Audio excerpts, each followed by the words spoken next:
Well, hello everyone. In my messy my creamed honey part of the house, I've got the Banca 150 kilogram creamer on my roll card here, and you see I've got it set to cream 15 minutes every hour, and it's not time for it to start yet, but I've got honey that's been in here creaming. Not really the reason for this video, but this video is being posted because I got some new containers. You get 240 of the plastic containers with lids for $50 off of Amazon, so that's kind of a one reason. I was using, see if I got an empty one without tripping and breaking my neck. I've got an empty one here. So I was using this glass container, which is fine. Those are 97 cents a piece.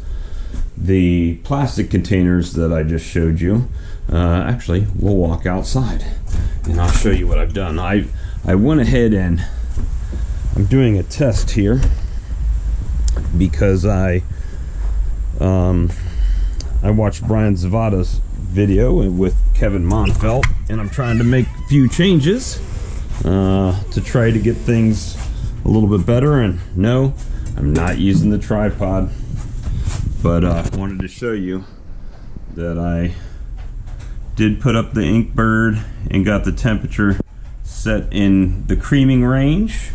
And what I am attempting to do is obviously got a bunch of jars of creamed honey, but I put this in this just a little while ago. This is what the containers look like. It's still a little bit liquidy, as you can tell, but what I'm trying to do is at that temperature see how long it takes it to cream. So I need to check it every couple days, every day. Obviously it hadn't even been a full day yet, but trying to see if I can get that to cream and how long it's going to take it to set up, so I have an idea how far in advance that I need to flavor and jar and cream. As you can tell by that creamed honey is a little bit dark because the honey I had was really dark that I added in there. Or darker than normal. It's not the lighter one that we typically get. So at any rate, I wanted to show you those containers. I wanted to show you the you know, kind of what I'm doing, and try to see if those temperatures work for me. It's getting a little bit cooler this time of year. Usually what I do is I just put them in there, like I'll mix up a bunch of flavors and I'll go ahead and put them in the refrigerator, but I didn't have the temperature controller on there.